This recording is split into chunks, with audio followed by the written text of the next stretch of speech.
प्रभाग क्रमांक 4 मधील मतदारांनी काँग्रेसच्या बाजूने एकतर्फी कौल दिला। राजेश लाटकर आणि संजय निकम या दोन माजी नगरसेवकांमधील हाय व्होल्टेज लढतीकडे संपूर्ण शहराचं लक्ष होतं। त्यामध्ये निकम यांचा पराभव करत लाटकर यांनी बाजी मारली, तर चारही जागा जिंकून काँग्रेसनं प्रभाग क्रमांक 4 वर वर्चस्व सिद्ध केलंय। कोल्हापूर महापालिका प्रभाग क्रमांक 4 साठी 63.26% मतदान झालं होतं।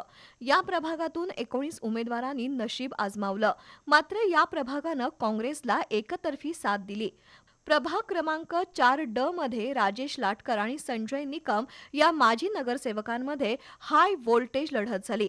त्यामध्ये राजेश लाटकर यांनी 8,887 मतं घेऊन भाजपच्या संजय निकम यांचा पराभव केला।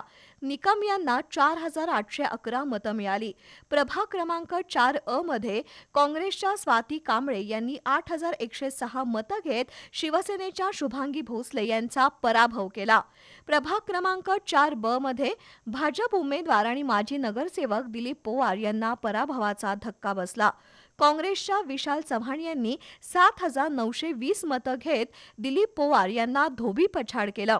प्रभाग क्रमांक 4 क मधून 6,557 मतं घेणाऱ्या माजी नगरसेविका स्मिता माने यांनाही पराभवाचा सामना करावा लागला। काँग्रेसच्या दीपाली घाटगे यांनी इथं विजय मिळवला। प्रभाग क्रमांक 4 मध्ये 4 माजी नगरसेवक रिंगणात होते। त्यापैकी राजेश लाटकर यांना मतदारांनी पुन्हा महापालिकेत पाठवलंय, तर संजय निकम, स्मिता माने आणि दिलीप पोवार यांना पराभवाचा धक्का बसलाय।